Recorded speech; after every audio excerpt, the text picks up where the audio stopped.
Bueno, hermanos, les pido que me acompañen en oración. Señor, Padre nuestro, te agradecemos hoy como cada domingo porque nos permites el gozo y la bienaventuranza de venir a tu casa, este lugar que hemos dispuesto, Señor. No distinto materialmente a otro lugar, pero distinto, Señor, en su cualidad, porque aquí sabemos que se cumple la promesa de que donde están 2 o 3 reunidos en tu nombre, Señor, allí tú estás con ellos. Tenemos esa convicción, Señor, que en medio de este pueblo pequeño, al igual que en medio de todas las iglesias alrededor de todo el mundo, tu presencia está significativa y especialmente en medio nuestro, Señor. Que ese conocimiento nos llene, Señor, de reverencia, nos llene, Señor, de disposición en el corazón para escucharte hablar, como cada domingo hablas a través de hombres imperfectos, usando tu palabra perfecta, Señor. Te rogamos que exponiéndonos a ella, estudiándola con detenimiento, Señor, en la medida en que nuestras capacidades nos permitan, seas tú con tu Espíritu Santo guiando nuestros corazones a toda verdad, a todo consuelo, Señor, a glorificar tu nombre en el conocimiento cada vez más completo y más profundo de tu palabra, Señor. Sé tú siendo glorificado y permite que seamos edificados. En el nombre de Cristo Jesús oramos. Amén. Bien, hermanos, hoy retomamos nuestro estudio de la Biblia, libro por libro, como lo hemos venido haciendo. En nuestro último libro de la serie, abordamos el libro de los jueces, donde presenciamos, entre otros temas, particularmente el tema de la degradación moral del pueblo de Israel y el juicio divino que venía en consecuencia de esa degradación moral de Israel, particularmente visto en los últimos capítulos. En Jueces vimos con horror, vimos lamentablemente cómo el pecado sin control en medio de los hombres destruye a una nación por completo en todas sus áreas, desde políticas, económicas, familiares, morales. En los últimos relatos vimos aquel relato del levita que permitió que mataran a su mujer y todo esto. Y el versículo que se repitió unas tantas veces y con el cual terminó el libro de los jueces fue este: en aquellos días no había rey en Israel, cada uno hacía lo que bien le parecía. Y es un buen resumen conciso de todo lo que aconteció durante el estudio de ese libro, durante la narración del libro. Y nos sirve, por cierto, como una introducción perfecta para avanzar hacia el siguiente libro de nuestra serie de estudios bíblicos, con el cual empezaremos hoy, el libro de Ruth. Este libro, Ruth, aunque es pequeño en términos de la extensión de sus páginas, aborda temas importantes, temas profundos, como cualquier otro libro de las Escrituras. No debemos pensar que porque el libro es corto, de alguna forma podemos pasar por encima de él rápidamente y sin detenernos, sino que como cualquier otro libro en las Escrituras, vale la pena detenerse a estudiar detalladamente qué nos tiene Dios para decir en medio del libro este. Viene a ser este libro, en medio de todo, un rayo de esperanza en los días oscuros, en los tiempos de los jueces, porque es precisamente el tiempo en que dice la persona que lo escribió que transcurría la historia que estaba acá. Comienza el libro diciendo que esto sucede durante el gobierno de los jueces, aunque no dicen de cuál juez en particular. Sin embargo, sabiendo cómo fue la época de los jueces, bien podría ser cualquier época de cualquier juez. Así que sabemos que el trasfondo histórico del libro de Ruth es un trasfondo sombrío, porque así fue la época de los jueces, sombría. Ya hemos visto cuán terrible fue ese tiempo anterior a la monarquía de Israel. Y por eso es que se repite esa muletilla en el libro, porque el libro es escrito no sobre la marcha. El libro de Jueces no es escrito sobre la marcha, no es escrito cuando se van sucediendo los acontecimientos, sino que es escrito en retrospectivo. El historiador mira hacia atrás y, sabiendo lo que sabe, lo escribió en su momento. Y por eso decía, y no había rey en Israel. ¿Por qué? Porque anhela, ama ese Estado de Israel con su rey. Es lo mismo lo que anhelamos nosotros, ¿no? Nosotros estamos acá en una moderada anarquía en este mundo. El mundo está rebelado contra Dios. Nosotros también anhelamos que el rey se entronice ya acá en la tierra.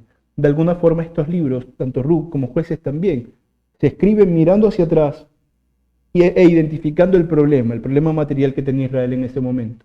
Al no haber rey, al no haber un representante, claro, de Dios en la tierra y el pueblo, necesitarlo de esa manera, entonces cada quien hacía lo que bien le parecía. Sin embargo, sabiendo que ese contexto en Ruth era oscuro, porque era una época oscura, la de los jueces, aún así la historia de Ruth está llena de redención, de fidelidad, de gracia y de restauración. Todos estos aspectos que aunque también estaban presentes en la narración de los jueces, hacer un libro enfocado en un panorama general, de Israel en general, era aspectos entenebrecidos, oscurecidos por la maldad de los hombres que no recibían como debe recibirse la gracia de Dios.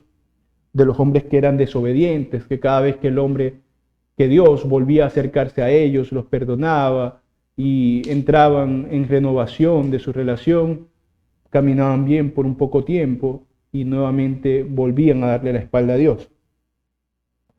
A diferencia de Jueces, en Ruth, al no enfocarnos en un pueblo entero, sino en la vida de unos cuantos individuos, podemos ver todas estas cualidades de gracia, de redención, de misericordia divinas, siendo recibidas claramente por alguien y más relucientes que como las pudimos ver en Jueces. Sin embargo, en Ruth no encontraremos grandes ejércitos, no encontraremos hazañas militares como si las había en Jueces, porque no se enfoca, aunque está en el tiempo de los jueces, no se enfoca en los jueces, sino que encontraremos personas comunes viviendo vidas comunes, vidas de sufrimiento, de pérdida, de hambre, de migración, pero siempre confiando en el Señor. Por supuesto que hay más cosas, incluso verdades teológicas que podemos extraer de Ruth, pero uno de los beneficios de que estudiemos estos libros de esta manera tan detallada será que veremos más que solamente doctrina y comparaciones típicas, que sí las hay en Ruth. Podemos ver en la vida de estas personas que estudiaremos acá, nuestras vidas también. Porque tenemos la ventaja en el libro que estudiaremos, en que nos vamos a centrar en la vida, en el énfasis de la vida personal de una humilde e indefensa mujer que es usada por Dios, y que esto nos permitirá ver mucho más de cerca las bondades de Dios para cualquiera de nosotros. Porque como con Ruth lo hizo, un personaje en su tiempo, por lo menos para nosotros no lo es ya, pero en su momento anónimo, un punto, un número más entre todo el pueblo de Israel, entre todo el pueblo que estaba en Belén. Vimos cómo Dios, o veremos cómo Dios hace misericordia individualmente. No solamente está como solemos verlo, distante, hablando o relacionándose en general, no, Dios se relaciona particularmente con los individuos. Hoy estudiaremos los capítulos 1 y 2, en donde veremos a tres personajes clave en la historia: Noemí, Ruth y Booz. Y como siempre, antes de empezar, hermanos, deseo que esta serie nos anime a que en nuestros hogares profundicemos el libro. ¿Por qué? Porque, como les dije, hay tantas cosas que podemos hablar de esto, pero tenemos tiempos limitados para hablarlo, así que tan solo tomaremos por encima los temas más relevantes del libro.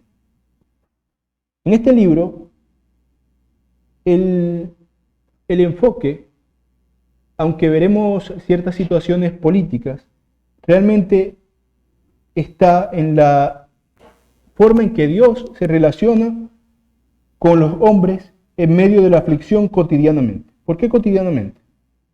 Porque, a diferencia de otros libros, no encontraremos diálogos de Dios, donde es común ver en los libros de los profetas que viene Dios y le dice tal cosa a tal profeta o a tal sacerdote, etc. No encontraremos esto. Encontraremos cómo Dios opera desde la perspectiva de un creyente particular. Cómo el carácter piadoso de los hombres resplandece en medio del dolor y la incertidumbre, porque veremos a personas piadosas en el relato. Y cómo Dios opera, y esto es importante, cómo Dios opera muchas veces de forma silenciosa, porque el hecho de que no hayan grandes diálogos en donde Dios interviene para hablar, no implica que Dios esté inactivo. Veremos cómo Dios opera en los actos cotidianos de fidelidad y de compasión que los hombres que lo aman tienen. Leamos entonces, para empezar, Ruth 1, del 1 al 5.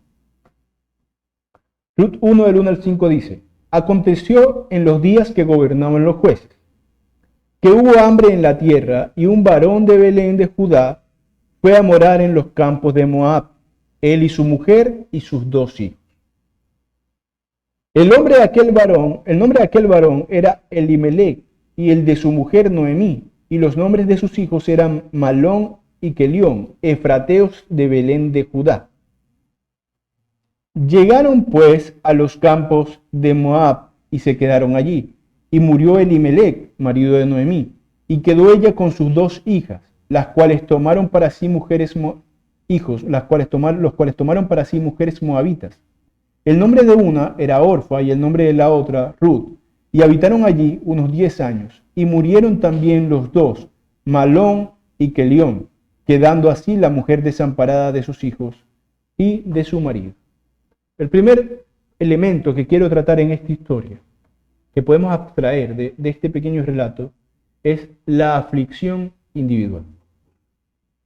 El libro empieza dándonos el contexto que hemos visto. Históricamente está en los días de los jueces, es decir, un tiempo que fue de confusión, de desobediencia, de juicio divino continuo. El pueblo pecaba y era restaurado, y pecaba y era restaurado. Pero en cada momento de pecado corporativo había un juicio divino sobre ellos. El hecho de que hubiera hambre en la tierra, como se nos menciona en el relato de Ruth, es consistente, no nos debe parecer raro porque es consistente con lo que ya observamos en el libro de los jueces. Es probable que Israel estuviera pasando por una de estas épocas en donde el juicio de Dios estaba sobre ellos. Paradójicamente, esta familia vivía en Belén de Judá.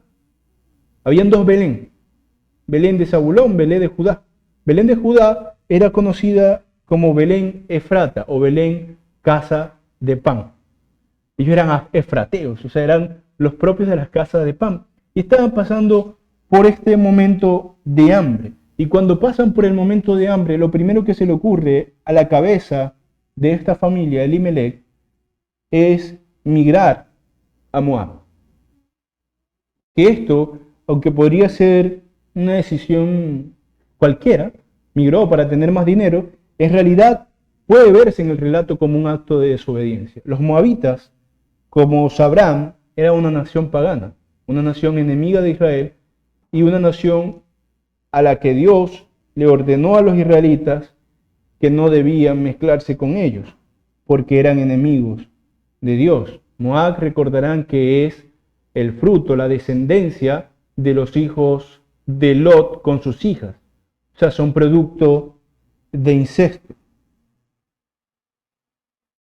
Entonces es llamativo que Elimelec tomara esta decisión de llevar a su familia consigo. Probablemente Elimelec habría tomado esta decisión como algo temporal. Quizás fue para pasar un tiempo en el cual pudiera reunir algo de dinero, de bienes y volver a Israel.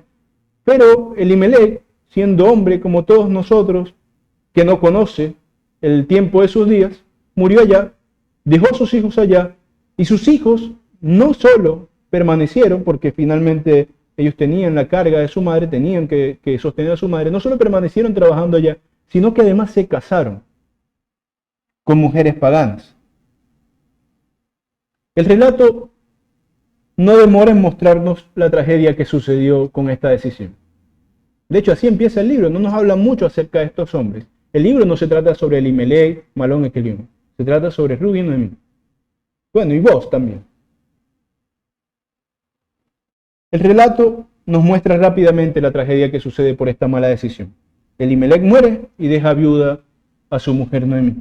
Sus hijos se casan con mujeres paganas, con Orfa y con Ruth, lo cual también va contra su identidad y contra la ley de Dios. Pero al pasar 10 años, también ellos dos mueren. Y Noemí ahora queda sin esposo y sin hijos. Lo cual, para los criterios de la época, es que quedó absolutamente desamparada. Quedó en la calle, no tenía sustento, no tenía herencia, porque ni siquiera estaba en su tierra. Por lo tanto, el lugar en donde estarían probablemente ni siquiera era de ellos. No tenía nada. Y es curioso, ¿no? Habiendo estado tanto tiempo Israel vagando en busca de sus propias tierras, y habiendo recibido sus propias tierras y teniendo sus propias tierras, esta mujer, por la mala decisión de su esposo, estaba en un lugar que no era suyo, en una tierra donde no tenía nada. Ahora el texto nos dice, Noemí quedó sin sus 2 hijos y sin su marido, porque el texto busca preparar la historia que viene después. Está enfatizando la tragedia en la que estaba perdida esta mujer. Esta mujer había salido llena, ella dice, en cierta parte del libro dice eso, salí llena. Y ahora estaba vacía. Todo su mundo había desaparecido, todo lo que tenía, lo más importante que podía tener, que eran sus hijos y su esposo, había desaparecido de su vida. Y en este libro, hermanos, si meditamos con cuidado, podemos hallar un gran valor para nuestra vida personal en términos de observar la providencia de Dios en medio del dolor, porque eso se ve a lo largo del libro, cómo Dios opera en medio del dolor para de alguna manera suavizarlo, quizás no desaparecerlo, pero acompañarnos. Por eso me refiero en este primer lugar al asunto de la aflicción individual en contraste con la aflicción colectiva que vimos en el libro de los jueces. En el libro de los jueces vimos cómo las condiciones adversas de un pueblo, cómo el pecado puede afectar a un pueblo de forma corporativa, pero ahora nos acercamos a las realidades específicas de una familia específica y vemos cómo, al igual que nosotros, estas mujeres, Noemí en particular, estaba sufriendo. Así que tenemos la oportunidad de ver cómo actúa Dios en esas situaciones. La vida de Noemí, estamos viendo, por supuesto, los efectos terribles en una persona particular del pecado de sus líderes religiosos, porque sabemos que quizás estaban bajo juicio divino, pero también los efectos que tiene sobre ella la mala decisión de su esposo, y por eso vale la pena observar con detenimiento, porque es una pregunta y una acusación que se suele hacer la gente. ¿Será que Noemí había hecho algo para estar en esa situación? Eso fue lo que se preguntaron, por ejemplo, los amigos de Job. Cuando el libro nos dice que había un hombre justo, más justo que todos, que es Job, que no tenían nada que reprochársele, nosotros sabemos eso, pero los amigos dicen, tú estás en esta situación seguramente por pecado. Entonces, comúnmente nos preguntamos, ¿será que a aquel que le ocurren desgracias le ocurren como alguna especie de consecuencia de lo que ha hecho? Noemí había hecho algo para que aconteciera tal desgracia en su vida. ¿Qué podríamos decirle a Noemí o a cualquier persona que pasara por una situación similar? Son 2 preguntas importantes para profundizar lo que tienes para decirnos el relato. En primer lugar, no parece que ella hubiera hecho nada en particular para recibir los duros golpes que estaba recibiendo por la escasez, por la muerte, pero aún así los recibía la tragedia en la vida. Y esa tragedia no era una cuestión particular que ella recibiera, eso es una tragedia que nos es propia a todos. Todos estamos puestos a pasar por momentos trágicos en nuestra vida. Simplemente Noemí estaba, como nosotros, en un mundo caído, un mundo decadente, un mundo afectado por el pecado, por la dinámica corrupta de la humanidad, un mundo afectado por la naturaleza escasa de los recursos y afectado por las malas decisiones de los otros. No había hecho nada en particular para estar así, pero resulta que en este mundo suceden estas cosas. Sucede la muerte, nos acontece la soledad, nos acontece la escasez. A veces este asunto es referido por algunos críticos como el ocultamiento de Dios. Se preguntan por qué Dios, si está allí, deja pasar a inocentes por estas desgracias. Tal vez esa fue la excusa de Elimelec. Tal vez Elimelec se dijo, bueno, si Dios permite que haya hambre en mi tierra, será porque no estará mal que yo vaya y busque la comida para mi familia en otra tierra. Quizás Elimelec se dijo para sí mismo, tal vez su silencio, el silencio de Dios, es la aprobación de mis decisiones. No sabemos qué pensó Elimelec, pero sabemos que Dios no está realmente oculto, al menos no en un sentido absoluto, como el que se pregunta por qué Dios no actúa en tal o cual situación, o por qué no me ayudó acá o allá. Más bien, Dios opera muchas veces en silencio. Y pocas veces tenemos tan buenas oportunidades de ver de cerca cómo opera Dios en silencio como las tenemos en este libro. Nos puede servir de esto también para comparar nuestra vida y la vida de estas personas. En ningún momento ellos reciben revelaciones sorprendentes, milagros sorprendentes, eso no lo veremos en este libro. Pero veremos cómo Dios opera silenciosamente en la vida de sus hijos. Y podemos aplicar esa verdad para nosotros también, tener la seguridad de que así como veremos a Dios operando en las tragedias de estas personas, opera también en nuestras propias tragedias, en nuestras propias tristezas. Hice dos preguntas hace un momento. La primera era qué había hecho Noemí para estar en esta situación. Dijimos más o menos que, bueno, nada.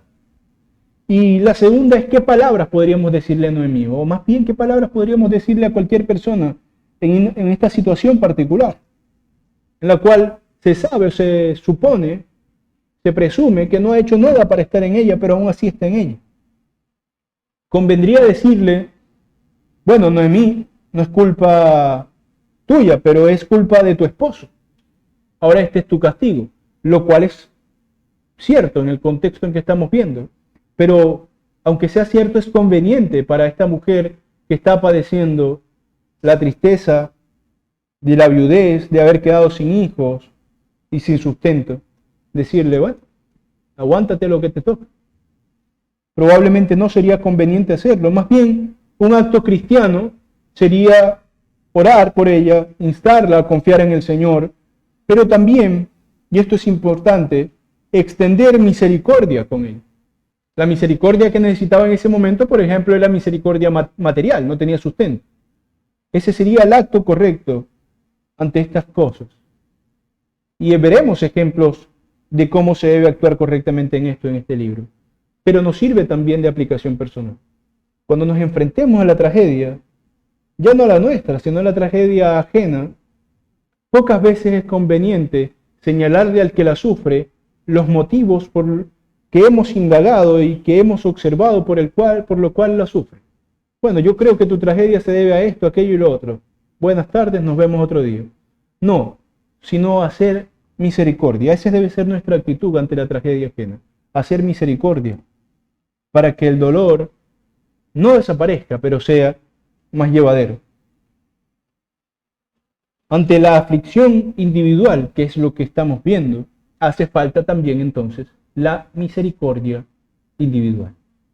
Noemí, si tuviéramos a ella frente a nosotros y en nuestras manos estuviera ayudarla, pero no hace falta porque hoy tenemos personas que padecen frente a nosotros. No necesitaba un consejo general sobre cómo Dios es providente. Dios es providente, claro, pero necesitaba una ayuda, necesitaba misericordia para su aflicción. Y probablemente Dios en estos momentos asistió también a otros, pero no estamos viendo la historia de otros. Quizás asistía a otros más abundantemente que Noemí. Noemí quizás miraba alrededor y veía como gente que pasaba por alguna tragedia la superaba rápidamente y decía, ¿por qué? ¿Por qué yo no salgo de esta situación? Sin embargo, su historia nos muestra la bondad divina en particular. Dios es bondadoso con sus criaturas, es bondadoso con su pueblo, pero en este caso veremos que Dios es bondadoso también con la persona en particular, es bondadoso contigo y conmigo. Podemos esperar y rogar por esa bondad para mí del Señor. Pero vemos no solamente la bondad de Dios en el libro, sino que de Ruth podemos aprender también la bondad y el amor en el relato.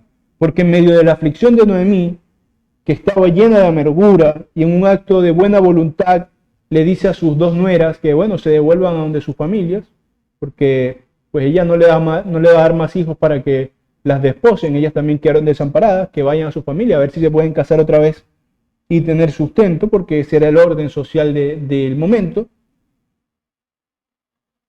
Lo hace un acto de buena voluntad, sin embargo, aunque Orfa, una de sus nueras, después de decir, no, si me quedo, no, me voy, finalmente se va, lloran, pero se va, Ruth decide quedarse con ella. Y para ver este segmento en donde Ruth decide quedarse con ella y tratar nuestro siguiente punto, que es que Dios opera en lo oculto, leamos la siguiente porción. Ruth 1 del 11 al 18. Y Noemí dijo, he aquí tu cuñada se ha vuelto, le dice a Ruth, porque ya Orfa se había ido, a su pueblo y a sus dioses. Vuélvete tú tras ella. Respondió Ruth, no me ruegues que te deje y me aparte de ti, porque a donde quiera que tú fueres, iré yo, y donde quiera que vivieres, viviré. Tu pueblo será mi pueblo, y tu Dios, mi Dios.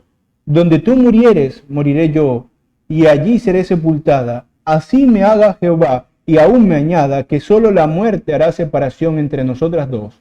Y viendo Noemí que estaba tan resuelta a ir con ella, no dijo más. Ruth, la moabita, la descendiente de paganos, la pagana en algún tiempo, tomó una determinación importante en su vida en ese momento, con la cual no solamente hizo gracia a su suegra al no desampararla, sino que dedicando ese esfuerzo para hacer gracia a su suegra, también se dispuso a recibir gracia ella misma al confesar la fe en el único Dios verdadero.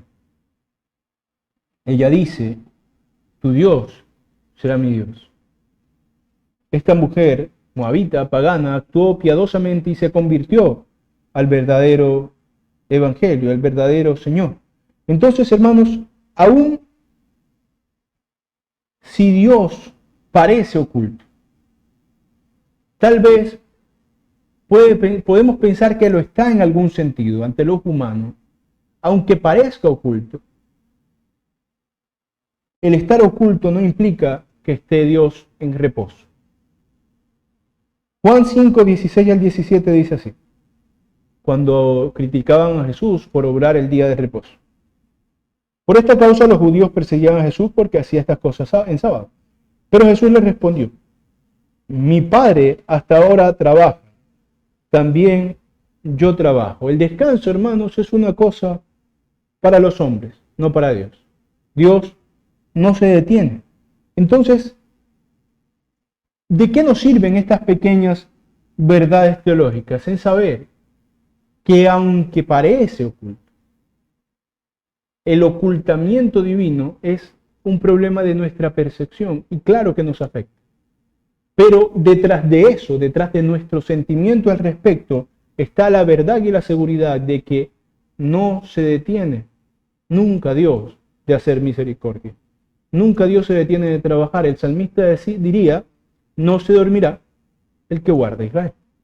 Él está pendiente de nosotros. De allí, de Moab, tierra a donde desobedientemente fueron Elimelech y su familia, Dios tenía a Ruth. Y los días de Elimelech estaban contados. La viudez de Noemí probablemente estaba ya preparada. Su maternidad truncada, destruida, sus hijos muertos, son algo que quizás ya eran seguros en su vida. Pero el Señor, en medio de esto, le regaló otra hija, que haría con ella gracia y de la que su vientre también traería gracia a este mundo, porque recordemos que de Ruth viene el linaje del Señor Jesús. Entonces, allí está Dios. Y si te parece oculto, tal vez te pueda parecer y tal vez tengas razones para pensarlo. Pero como diría Jesús, hasta ahora trabaja. Por otro lado, Noemí estaba de cierta manera obrando también bien, porque Noemí Dice el texto que al ver que Dios estaba bendiciendo otra vez su tierra, con pan ella determinó devolverse, regresarse. La palabra que usa allí es la misma que utiliza el Antiguo Testamento para referirse al arrepentimiento. De alguna manera, este regresar a su pueblo era una restauración a cómo debían ser las cosas para Noemí. Tenía que estar en su pueblo y se llevó a sus nueras, aunque solamente permaneció Ruth con ella. Sin embargo, aunque estaba obrando correctamente, aún ella permanecía amargada, aún sufría esa sensación de abandono por parte del Señor. Porque saber estas cosas, y esta es otra aplicación también personal para nosotros, hermanos, porque a veces pensamos que, y podemos amargarnos por ello, que saber de Dios, conocer, orar, entender la teología de alguna manera, entonces nos blindará ante las aflicciones de este mundo y ante el dolor personal que sentimos en las aflicciones de este mundo. Pero no, saber estas cosas no nos exime de estas verdades, de las verdades del sufrimiento. A lo mucho nos prepara para poder meditar en ellas cuando se nos acontezcan y salir de ellas más rápido. Pero Noemí, aún viendo misericordia de Dios en haberle dado una nueva hija, sin embargo seguía amargada, aún tenía esta sensación de abandono. Dice Ruth 1, del 19 al 22. Anduvieron pues ellas dos hasta que llegaron a Belén, y aconteció que habiendo entrado en Belén, toda la ciudad se conmovió por causa de ellas. Conocían a Noemí, ¿no? Ella se había ido, pero tan solo 10 años. Decían, ¿no es esa Noemí? Y ella les respondía, no me llaméis Noemí, sino Mara, porque en grande amargura me ha puesto el Todopoderoso. Yo me fui llena, pero Jehová me ha vuelto con las manos vacías. ¿Por qué me llamaréis Noemí? Ya que Jehová ha dado testimonio contra mí, y el Todopoderoso me ha afligido. Así volvió Noemí y Ruth la Moabita, su nuera, con ella, volvió de los campos de Moab y llegaron a Belén al comienzo de la siega de la cebada. Estamos seguros, hermanos, de que el dolor de haber perdido a su esposo y a sus hijos era algo que probablemente iba a ser imborrable en el corazón de Noemí. Sin embargo, también estamos seguros de que en el Señor tenemos la posibilidad de alcanzar sosiego, de alcanzar paz. Y estas palabras de Noemí, ¿por qué me llamaréis Noemí? Ya que Jehová ha dado testimonios contra mí, dice ella, ha dado testimonio contra mí, y el Todopoderoso me ha afligido. Desde la perspectiva de Noemí quizás esto era verdad. Desde una perspectiva fría diríamos que si el Todopoderoso quisiera afligirnos, nos podría afligir mucho más grandemente que lo que estaba pasando a Noemí. El Todopoderoso, como dice ella, más bien la estaba protegiendo, la estaba guardando. Pero es natural, hermanos, que también entendamos que estas son reacciones propias del que sufre. Y que nuestra reacción no debería ser la crítica ante esta equivocación del que está sufriendo, como por ejemplo actuaron los amigos de Job. Nuestra reacción debería ser también misericordia, comprensión, paciencia. Sin embargo, las palabras de Noemí, al ser una reacción tan común, nos puede identificar a nosotros, ese sentimiento de abandono. Pero el relato también nos ayuda a identificar que detrás de ese sentimiento singular, subjetivo de abandono, Dios siempre está sosteniéndonos. Nos ayuda a tratar de percibir la gracia que nos cuesta percibir cuando estamos sufriendo, a tratar de gozar de la gracia que nos cuesta gozar cuando estamos sufriendo. Sin embargo, hermanos, recuerden esas palabras de Noemí, porque aunque el dolor de su pérdida pudiera ser permanente, al final del libro recibirá alegría del Señor. Recuerden esas palabras para cuando avancemos en otras clases en este libro. Sin embargo, en Noemí, viendo esta aflicción, nos podríamos preguntar cómo salir de ella. Y una forma general, hermanos, es que aprovechando precisamente las verdades que conocemos, que no nos sacan mágicamente del dolor, aunque no nos sacan mágicamente del dolor, podemos tomarnos de ellas firmemente, como en una ventisca fuerte, no esperando no sufrir, sino pidiendo al Señor que nos acompañe en el sufrimiento. Y esto también son verdades bíblicas. Porque así como dice el salmista que no se dormirá el que nos guarda, también dice que aunque ande por valle de sombra de muerte, no temeré mal alguno. Por lo tanto, andaré por valle de sombra de muerte. Las verdades de la Biblia nos consuelan porque necesitamos ser consolados. Están allí también para que en momentos en que no entendemos por qué pasamos lo que pasamos, mientras pasa eso en nuestra vida, nos sostengamos de ellas. Roguemos al Señor. Digamos, Señor, creo, ayúdame en mi incredulidad. Un verso que siempre recuerdo en estas cosas. Yo confío en ti, yo sé, Señor, que eres providente, yo sé que eres misericordioso. No lo veo claramente ahora, me cuesta verlo. Ayúdame, Señor, a verlo. Ayúdame a ver cómo operas en lo oculto. Ayúdame a no amargarme. Podemos hacer estas cosas cuando sufrimos, porque sabemos, aún en medio de todo, aún si decimos, parece Dios que está oculto, todo cristiano sabe, al menos, que está allí, que lo escucha. Y si esa pequeña esperanza es suficiente, podemos tomarnos de ella en medio de los caminos difíciles. Para terminar, quiero referirme al capítulo 2. Y en el capítulo 2 quiero referirme a un tema particular, la providencia de Dios. En este capítulo se nos introduce el otro personaje que les mencionaba, el personaje de Booz. Ruth 2 dice así: tenía Noemí un pariente de su marido, hombre rico de la familia de Elimelec, el cual se llamaba Booz.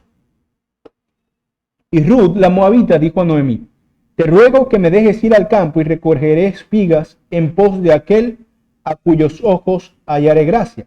Y ella le respondió: ve, hija mía. Fue pues, y llegando, espigó en el campo en pos de los segadores, y aconteció que aquella parte del campo era de Booz, el cual era de la familia de Elimelec. Y he aquí que Booz vino de Belén, y dijo a los segadores: Jehová sea con vosotros. Y ellos respondieron: Jehová te bendiga. Y Booz dijo a su criado, al mayordomo de los segadores: ¿de quién es esta joven? Y el criado, mayordomo de los segadores, respondió y dijo: es la joven moabita que volvió con Noemí de los campos de Moab, y ha dicho: te ruego que me dejes recoger y juntar tras los segadores entre las gavillas. Entró pues, y está desde por la mañana hasta ahora, sin descansar ni aún por un momento. Entonces Booz dijo a Ruth: oye, hija mía, no vayas a espigar a otro campo, ni pases de aquí, y aquí estarás junto a mis criadas. Mira bien el campo que siguen, y síguelas, porque yo he mandado a los criados que no te molesten, y cuando tengas sed, ve a las vasijas y bebe del agua que sacan los criados. Ella entonces, bajando su rostro, se inclinó a tierra y le dijo, porque por supuesto lo que pasaba era sorprendente: esta mujer apenas estaba yendo a ver si no se morían de hambre, y ahora no solo le dieron trabajo, le dieron la libertad de tomar todo lo que quisiera tomar, sino que también le daban la oportunidad de beber agua que no había sacado ella del pozo, o sea, de que no tuviera que cansarse. Esta mujer, sorprendida, se tira a tierra y dice: ¿por qué he hallado gracia en tus ojos para que me reconozcas, siendo yo extranjera? Y respondiendo Booz le dijo: he sabido todo lo que has hecho con tu suegra después de la muerte de tu marido, y que dejando a tu padre y a tu madre y a la tierra donde naciste, has venido a un pueblo que no conociste antes. Dice Booz: Jehová recompense tu obra, y tu remuneración sea cumplida de parte de Jehová, Dios de Israel, bajo cuyas alas has venido a refugiarte. Haber venido a Israel para vos, un hombre piadoso, significaba esto, ¿no? Ruth, tú has venido bajo las alas del Creador, y aquí las tienes. Y ella dijo: Señor mío, hallé yo gracia delante de tus ojos, porque me has consolado, y porque has hablado al corazón de tu sierva, aunque no soy ni como una de tus criadas. En esto vemos, hermanos, por un lado los frutos de la obediencia a Dios, porque Booz hace esto en recompensa de la piedad que vio en Ruth, pero además vemos claramente el cuidado de Dios de sus hijos en las cosas cotidianas, o de forma más técnica, vemos la providencia de Dios. Booz estaba haciendo en ese momento la mano de Dios. Vos le dice: tú has venido a refugiarte ante las alas del Creador. Deberás recibir entonces sombra. Vos, y ojalá aprendamos de eso en la medida de lo que nuestras capacidades nos permitan, por supuesto, pero ojalá aprendamos de eso. Vos no esperaba hacer oración para que Ruth saliera de esta lamentable situación. Vos quizás pensaba, Dios ha de hacer misericordia con estas pobres mujeres. ¿Seré yo entonces el brazo de Dios haciendo misericordia con estas pobres mujeres? ¿Quiénes son, hermanos? ¿Quién es el brazo de Dios misericordioso en este mundo en términos materiales? Sus hijos. De Dios, el mundo es el mundo y su plenitud, dice la Biblia. Y esto lo entendía este varón. Vos daba de lo que le habían dado. ¿Cómo? Cuando ella le pregunta, ¿cómo si yo soy extranjera me das todo esto? Él le dice, ¿cómo no te lo daría si has venido a refugiarte en la sala de Jehová? ¿Quién me ha dado todo esto? Vos sería quien Dios usaría para brindar a Noemí y a Ruth no solo lo esencial para vivir, sino mucho más. Mediante vos y su piedad, Ruth sería honrada tomándola bajo su cuidado, sin importar su condición de extranjera. Y esto podemos verlo sin ameritar un gran esfuerzo, hermanos, que en vos estamos viendo a Cristo. Vos es, como dicen los teólogos, un tipo de Cristo, un reflejo, algo que al leerlo en las Escrituras nos prefigura a Cristo, nos recuerda a Cristo, quien nos tomó para nosotros, nos tomó a nosotros para Él, siendo extranjeros, así como vos cubrió bajo su cuidado a Ruth, siendo extranjera. Nos recuerda a Cristo que nosotros, siendo del olivo silvestre, como diría el apóstol, nos implantó en el buen olivo. Y nos debe recordar también por parte de Ruth con qué actitud debemos tomar esto, que se postró en tierra y dijo, ¿qué he hecho yo para merecer tan grande gracia? Bueno, hermanos, así tenemos que postrarnos ante Dios, porque sin duda la gracia para el que no reconoce su necesidad de Dios parece como algo que no le hace falta, pero sí hace falta, a todos nos hace falta. Basta reconocer nuestra necesidad de Dios para darnos cuenta de cuán preciosa es la gracia divina. Vos, sin duda, fue un hombre de piedad, justo y misericordioso, pero en medio de la providencia de Dios, Él garantizó no solo el cumplimiento posterior del vástago de David, Jesucristo, sino que también garantizó la misericordia inmediata para calmar el sufrimiento de estas mujeres que estaban en indefensión. La imagen de Cristo en vos es más evidente al final del capítulo, cuando Noemí le explica a Ruth que este vos, que providencialmente se había encontrado en el campo, era el familiar disponible más cercano con el cual podía desposarse y ser guardada, y ser también, por supuesto, usada para que esta mujer gentil viniera el Mesías algún día.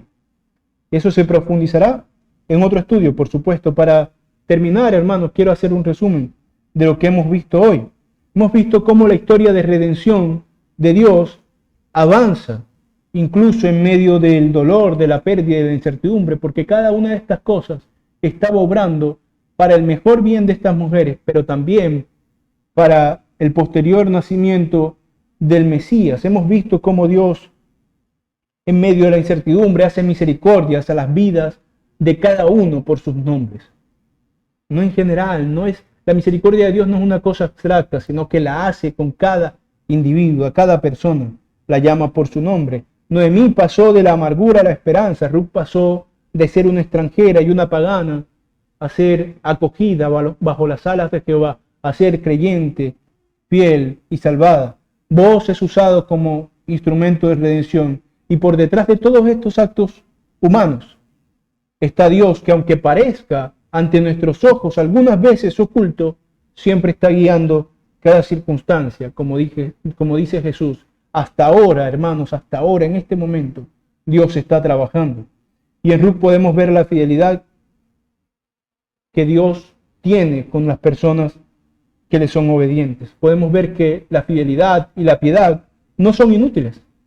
Incluso en tiempos difíciles, como Ruth se mantuvo fiel, aún sin saber cómo iba a ser el desenlace de esa historia, Dios recompensó su fidelidad.